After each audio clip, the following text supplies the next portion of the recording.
Okay, so we're going to continue our goal of trying to get to the bottom of these subjects, Maxwell's equations in real and reciprocal space. I guess I should switch these two, right? Because we're actually clearly doing real space first and reciprocal space second. So I might as well confess it and do it this way. And the last lesson got a bit cut off. I'm having some technical difficulties. So I'm going to finish up with the potential formulation, because what we've done is we've already figured out the potential formulation for the magnetic field, which we have written as the curl of the magnetic vector potential. And I need to finish up, I was about to finish up with the potential formulation for the electric field. So we'll finish up this and then we will move on and reformulate Maxwell's equations using the set of fields, vector potential, with the vector potential, the scalar potential, which I'll call U, the charge density, and the current density. It'll be this set of variables that will rewrite Maxwell's equations for that. Okay, so let's begin. So last time we went through all of this process to come up with this statement here, which we convinced ourselves allowed us to say that B equals the curl of the vector potential A. The magnetic field equals the curl of the vector potential A. And we used this process. We went through this complete analysis. We walked every dog we could see practically. And there we are. We're done with that. So now we are going to engage Maxwell's equations again. Let's use this device in a bit of a fun way. So here's the Maxwell's equation we're interested in. The curl of the electric field is the time derivative of the magnetic field. And I'll remind you of all the caveats. I'll just say it once this time, I promise, that when I write down E, what I really mean is the vector field E as a function of position in space, which is often given by a little vector r, and its dynamics in time, right? That's what I mean when I write down any vector field. So that's true for E, it's true for B, it's true for A.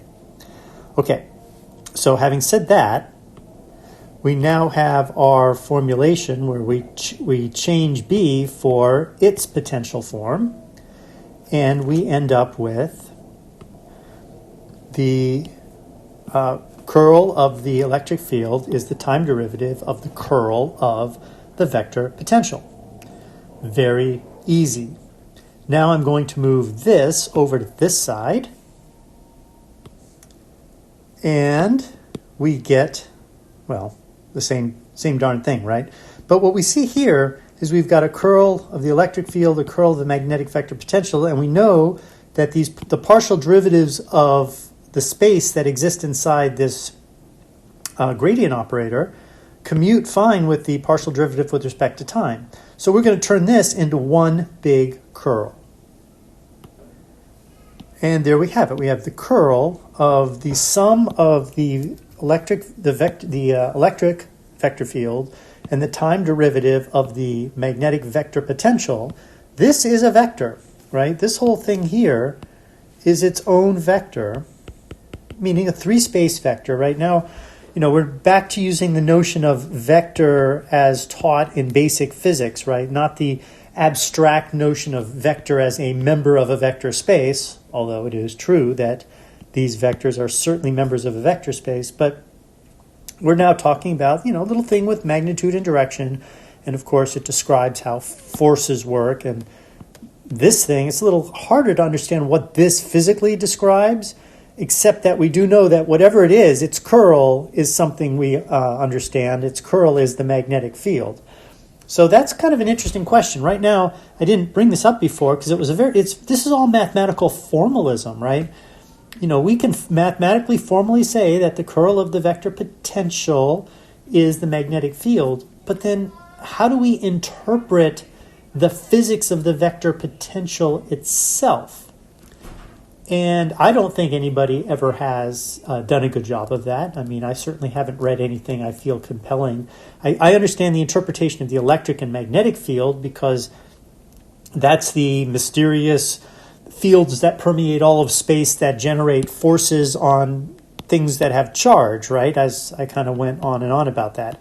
I mean, it's still pretty woo-woo in some ways. It's kind of like, permeate all of space and move things mysteriously with forces and all of that.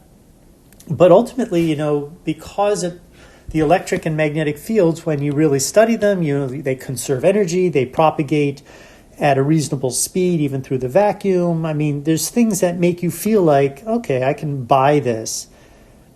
But I've never heard a good story about the potential formulations very much. They're more of a mathematical formalism designed to take things we do understand and kind of wrap them up in a mathematical thing that has its own utility to do calculations, as we'll see a little bit later. Now, at some point, those things that have their utility to do calculations, we become so familiar with that we almost think of them as real. But kind of in the end, you almost always, as far as I know, have to turn this stuff into these fields to really, sink your teeth into them. But anyway, the point is you have a curl of a vector field. And the curl of this vector field equals 0.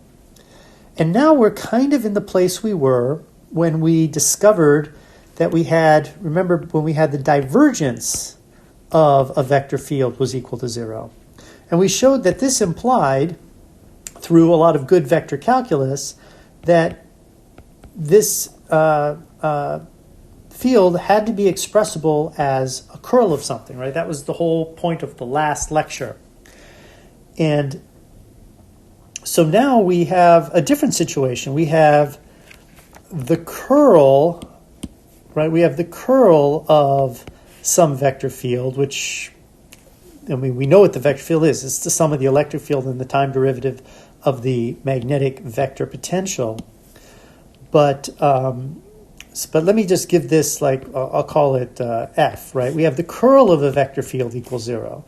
Well, what does that imply, right? Well, the answer is it implies that F can be expressed as the gradient of some function on the space-time. So remember, this is a function on the space-time. It's a scalar function. The gradient turns it into a vector. This vector operator turns a scalar function into a vector. So this is a vector field, right? And by convention, we usually throw a minus sign in front. That's a convention that's standard in physics. So we'll keep that convention, but I'm going to get rid of these other symbols. We know that everything we talk about here is a vector field, so we've got this F. So now we've got this principle. The curl of a function equaling 0 implies that function has this form. The curl of a vector field being 0 implies that vector field can be expressed as the gradient of some scalar field. So last time we went to great lengths to show this fact, and now we're going to go to a slightly less great lengths to show this fact. All right?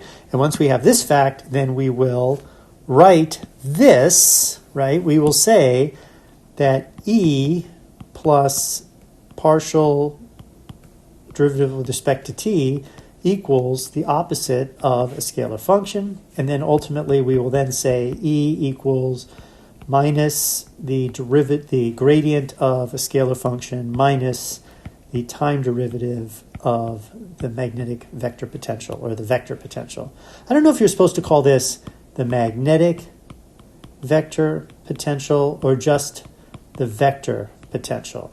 I think I remember a book definitely called it that once, but this is more natural because this is redundant, right? The vector potential is the thing that gives us the magnetic field through this expression that we studied. The scalar potential, which is what we're learning about right now, doesn't do that. So there's some redundancy in calling it the magnetic vector potential. But I have heard it called both things. Anyway, so the question is now, ultimately this is where we're landing. And we're in another situation where you have to decide, do you want to dig into this, right? Do you just say, oh, okay, if this is true, then this is true, right? If you accept that, then you're kind of done. But if you haven't convinced yourself of this at one point, it becomes one of the many things that you leave behind as you advance through the subject that come back to bite you because you've lacked the opportunity to check it. So take every opportunity you can to check it, and we're going to do that right now. So to do this, we need to start with Stoke's theorem, which, like the divergence theorem, is something you just need to know. Now, this is a dog we're not going to walk, but we are going to review.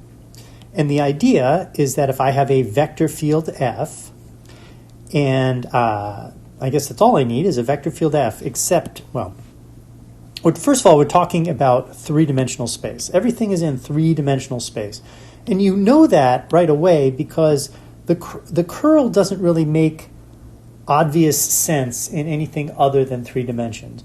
When you start generalizing this to any dimensional space, you have to use a totally different mathematical structure which reproduces all of this for 3-dimensional space, but can be generalized to any dimension.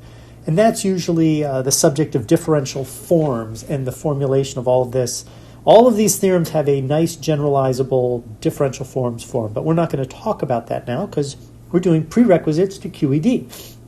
And we're just trying to understand the basic potential formulation of classical electrodynamics as understood in your normal physics process, right? To get this down. And then when you, and this review is really good for when you do go to those generalizations, you can understand their value and why they're so useful for taking concepts like this and generalizing them. Anyway, so the idea is S stands for a surface. Now, when we talk about a surface, I'm going to just draw a surface, right? Here's a surface, say, living in 3-dimensional space, right? The surface has a boundary, so I'll call the surface, I'm going to call the surface S, right? That's the surface. And the boundary of S is this thing here, which I've called A. But a better name for A is basically partial S, and partial S, in this case, partial is being used as to determine the boundary, right? We discussed this last time. This partial symbol has the use of saying the boundary of some, well, it could be any dimension, right? This symbol for boundary is used for any dimensional surface or volume or area. So in this case, it's an area in space that has this boundary here. So there's this, it's not including the base, right? It's just this hemispherical part, right? And it's empty underneath. So the idea is you could, without crossing the boundary, you could enter this space inside and then come back out, for example. Or, more apropos to what we're interested in, you could actually go through the boundary, but you only pierce the boundary once at one spot. All right?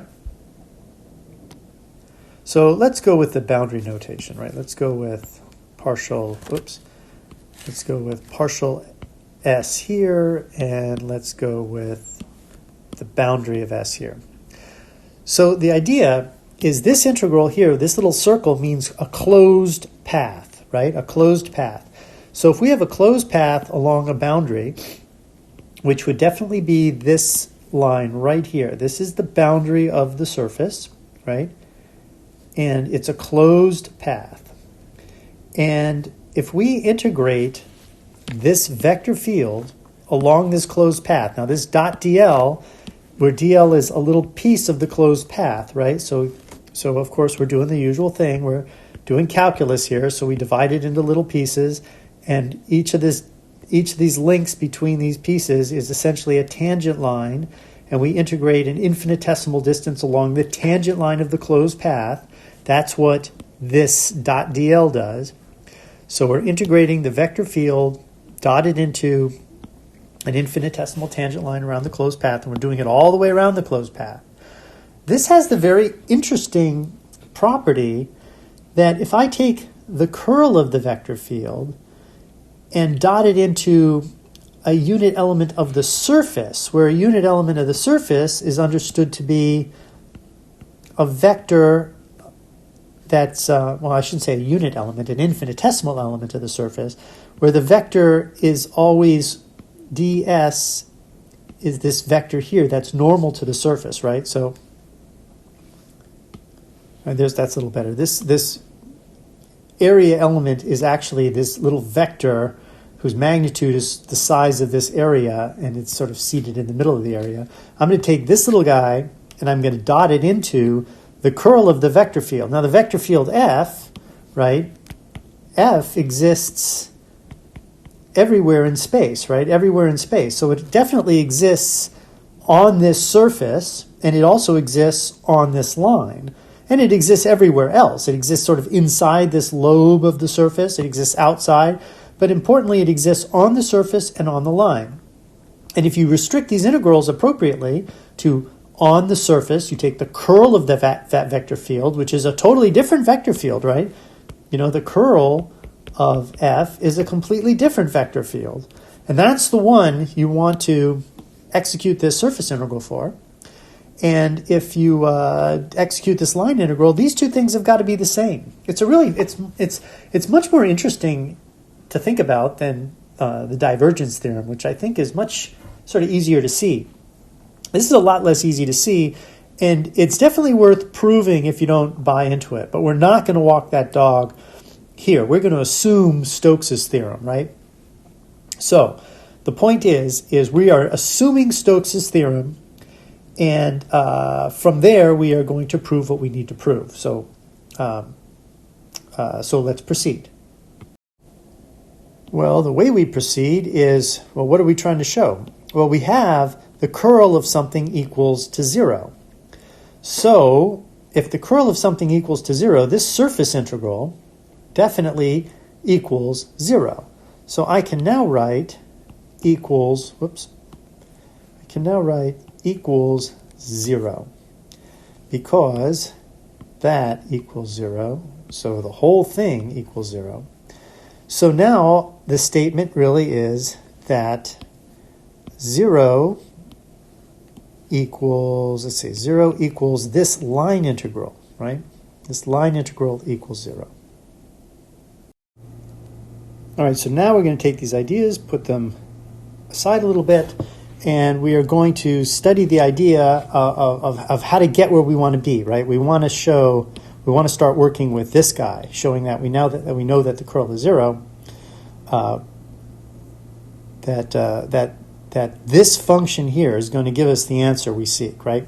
And the way we're going to understand this is we're going to imagine an arbitrary shape in space, an arbitrary surface sitting in space. And the way I'll reflect that arbitrary surface is I'll give it this arbitrary boundary. And, you know, it's something that is supported off the top of this arbitrary boundary. And it just has some weird shape. And I guess, the surface sort of extends up here, right? You know, it sort of looks like this kind of thing. But the point is that this boundary down below, that's the arbitrary boundary. That's going to be the boundary of S. And this whole surface here is the surface S. And it has little surface normals everywhere. And the boundary of S is this blue line. And then I'm going to take a point on this blue line, and we're going to call that point 0, right? So it's going to be located at the coordinate 0, 0, 0. And then there's some other point on this line, on the boundary, which we will call the point X, Y, Z, all right?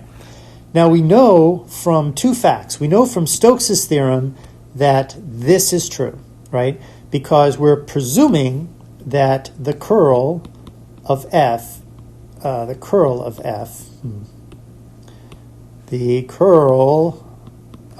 equals 0, right? That's an assumption. And it's an assumption that comes from Maxwell's equations, right? This analysis from Maxwell's equations tells us we have a situation where there's a vector field, E plus the time derivative of A, that has no curl. So we're going to assume that we're dealing with a vector-free or a curl-free vector field, and we're going to see what the implications are. And then, of course, F will become this at the end. So if we have a curl-free vector field, we know that this integral is always equal to 0. So what is this integral? Well, this integral is going to be the closed integral from 0, 0, starting at 0, 0, 0, along this boundary of S, of F dot dl, right? And I'm going to write that as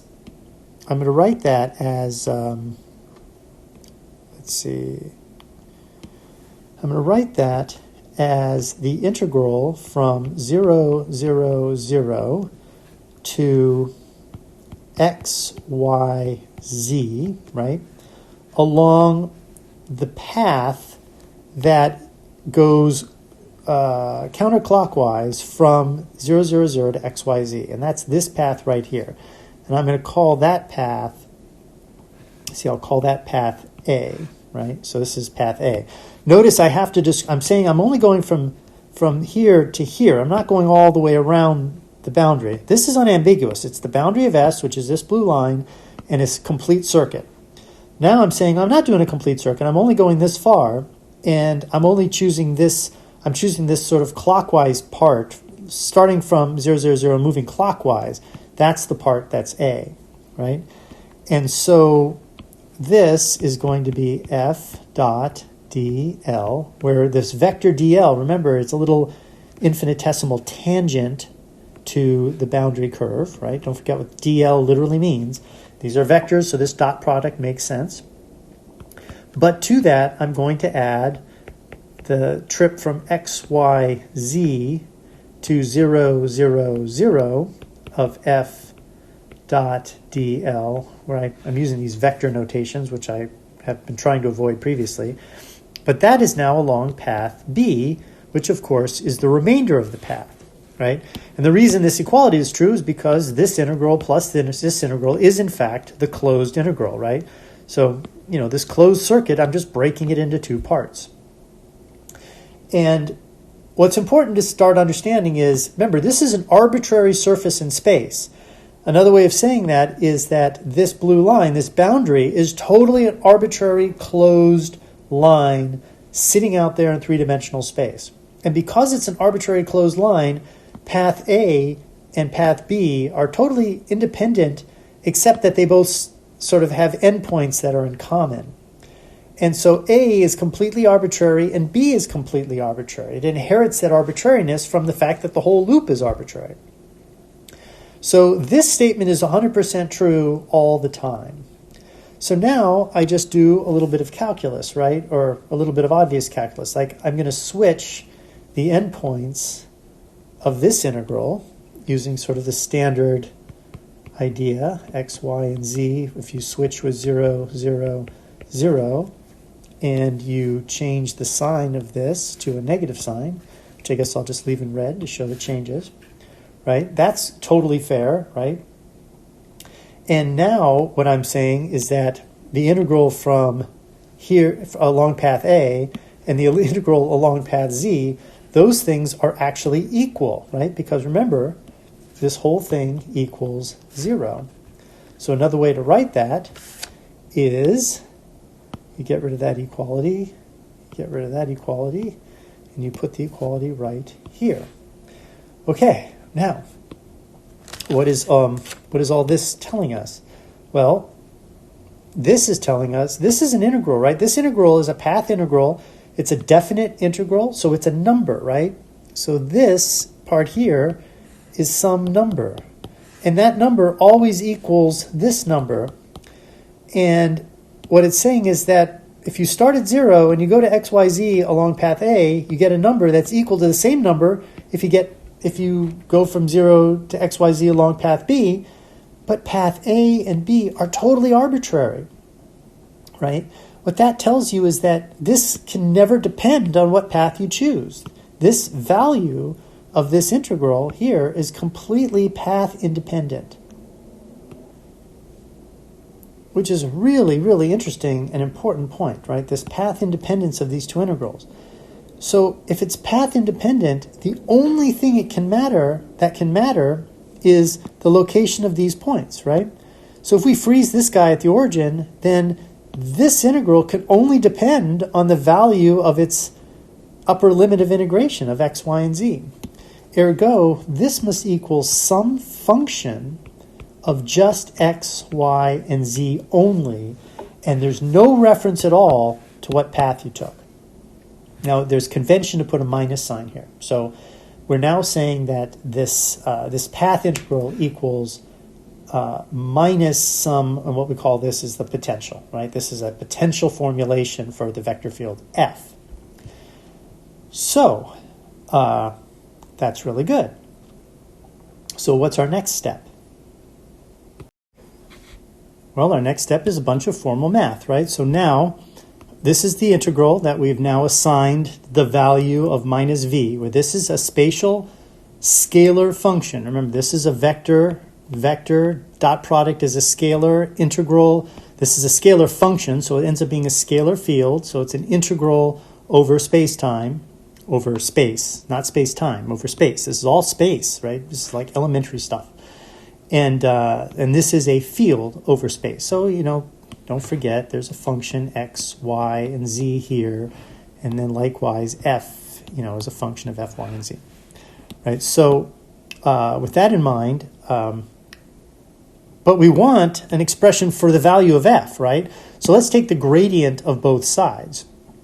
And taking the gradient of both sides is easy. Remember, this is a scalar function, so you can take its gradient. And of course, this is a scalar function, so you take its gradient.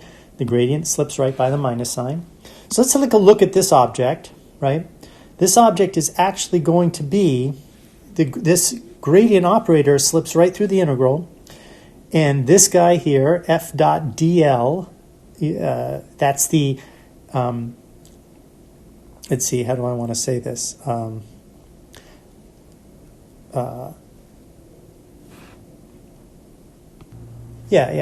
dot dl is some function, and I wrote it down right here. We're going to write f dot dl as f of x dx, f of y dy, f of z dz, where dx, dy, and dz are these little increments that move along this line, right? So f dot dl can be expressed like this. Notice this is not a vector, right? This is a number, infinitesimal number, but it's a number. So when I write this down, I get the partial of f dot dl with x in the x hat direction, the partial of f dot dl with respect to y in the y hat direction, and likewise z. And of course, that whole thing equals minus the gradient of v. And then, if I look at this, right, I'm looking at the integral from 0 to x. This is now the first term, right? The first term here, this guy, I'm blowing it up. And what do we see? We see the integral from 0 to x of the partial of x, of f of x dx in the x hat direction, right? But this is just the fundamental theorem of calculus, right? This, and this is the x coordinate. This is now a variable, right? So that's always a bit of an ambiguity with this fundamental theorem of calculus, right? What you often want to really do, and in older books you see it all the time, you'll see something like this, how would they do it actually? They would actually replace this x here with a dummy variable, and then the result of this integration is a function with respect to the upper limit. But it's implied that this is a dummy variable down here, and this is an upper limit. So we'll just leave it this way. But anyway, the result of this integral is f of x, x hat, right? By the fundamental theorem of calculus. You're taking the definite integral from 0 to x. Sometimes also they'll just leave the 0 off, right? Because they want you to show that they're actually just inverting the derivative, right? So that's fair. But anyway, it equals f of x, f dot. So if you repeat this process for all three, the y and the z part, remember this is a vector integral, and it's acting over all three. So the vector integral breaks up into the x, y, and z part. You're just going to get f of x plus x, f of y, y hat, plus f z, z hat, right? Which is the vector f. And the vector f is equal to the minus the gradient of v by, the principle that we started with right here, right? That was sort of, the right-hand side, right?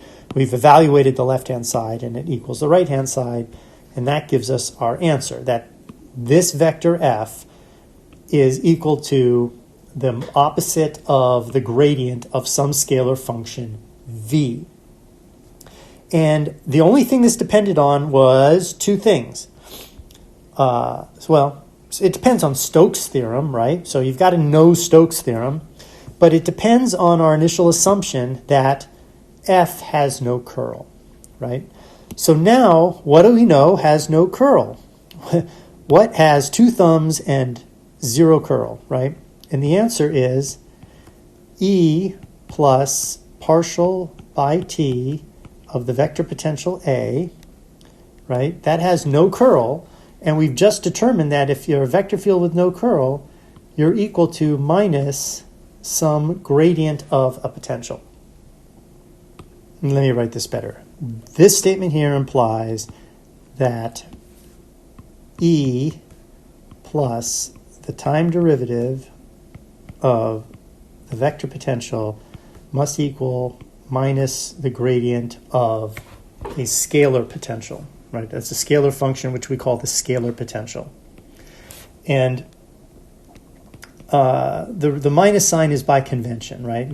That minus sign can be put into the scalar potential if you want, but it usually comes out front. And then we end up writing that the electric field is therefore minus the gradient of the scalar potential minus the time derivative of the vector potential. Phew, all right? And of course, we already know that B is simply the curl of the vector potential. So now we have the physical fields. I guess I'll call these the physical fields. I'll give them a special place because they're easy to interpret and they're unique, right? That's what's really important. These two guys are easy to interpret, in my opinion, right? The more you think about it, the harder they are to interpret. But if all you live and die by is the Lorentz force law, then they're pretty easy to interpret in some sense. They're easy to interpret and they're unique, right? They're unique, meaning Maxwell's equations, when fully solved, only give you one E field and one B field for any given charge distribution and current distribution, right? If you have a known charge distribution and a known current distribution, there's only one E and B field in the world that's going to satisfy the physics as we know it. The problem is that's not true of the potentials. There are many different potentials that give you the unique E field and B fields that solve Maxwell's equations, right? In fact, there's an infinite number of magnetic vector potentials and scalar potentials that can be combined into a unique E and B field. And that lack of uniqueness for A and V is called gauge freedom, right? It's a very important subject. In fact, we're going to address it in our next lecture. I wanted to get this out because my last lecture ended abruptly. It was too long anyway, and it wasn't headed down this thorough direction. I was rushing it a little bit, as you could probably tell. So now we've got what we want. We've got these two statements right here. The easy to interpret physical fields, which are unique, are now being expressed in terms of a scalar potential and a vector potential. And it's still vectors, right? This is a vector, this is a vector. The gradient of a scalar field, V is scalar, but this is a vector, right? So when I say it's in terms of a vector potential and a scalar potential, E is a vector, so everything on this side has to be a vector. The gradient of a scalar potential is a vector. If that's unclear to you, then you need to back up a bit with your vector calculus. No problem. It's easy to catch up. Griffith's electromagnetics book is probably the best place to get a quick refresher on all of this. And the time derivative of a vector field is still a vector field. And of course, the curl of a vector field is a vector field. Now, there is this issue that I alluded to before, that the magnetic field and the electric field, yes, in the basic formulation of electrodynamics, they're both vector fields. But one is an axial vector field and the other is a polar vector field. So they are different characters, right? There's different physics under certain kinds of parity transformations between the magnetic field and the electric field. And this is a big signal that these are actually different things. They are not both just the same mathematical object. And elementary electrodynamics, by forcing them to be the same mathematical object, really loses a lot of depth. But at the same time, that depth that it loses is not very relevant. But the fact that it's not relevant is an artifact of the fact that I'm rambling a bit now, I know. But because we live in a three-dimensional world, the distinction between the nature of the magnetic field's mathematical description and the electric field's mathematical description, and they are different descriptions, right? The nature of that description is hidden. It's hidden only because we live in three dimensions. If we lived in 4 dimensions, 2 dimensions, 5 dimensions, then all of a sudden it would matter quite a bit that the physics of the magnetic field, the mathematical description of the magnetic field be different. But in 3 dimensions, we can get away with calling B a vector and E a vector in 3-dimensional space, 3-component vector each. E has 3 components, B has 3 components. And we just slap this notion of this being an axial vector and this being a polar vector as some little thing that we take note of. But it's not that important a note, right? We understand this cross product that makes up the curl. That's another thing that only exists in 3 dimensions, right? If you generalize this to any other dimension, you won't see a cross product anymore because it's really not possible. The cross product of a vector still being a vector is unique to 3 dimensions. But anyway, all that, thankfully, you can study E and M without having to know that. And in some sense, you end up with this simpler version of how physics could be. On the other hand, when you really understand the generalized, the n-dimensional version, that's arguably simpler in the sense because you're learning one thing for every dimension, including 3 dimensions, but not relevant for QED, not relevant for basic electrodynamics, not relevant for our understanding of the vector potential and the scalar potential.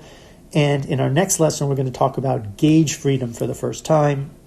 We're going to formulate Maxwell's equations in terms of the vector potential and scalar potential, and then we're going to talk about gauge freedom. So don't worry about this stuff. This is just an interesting side note, and I'll see you next time. Oops. Oh, wait. Unique. UNIQUE. Sorry.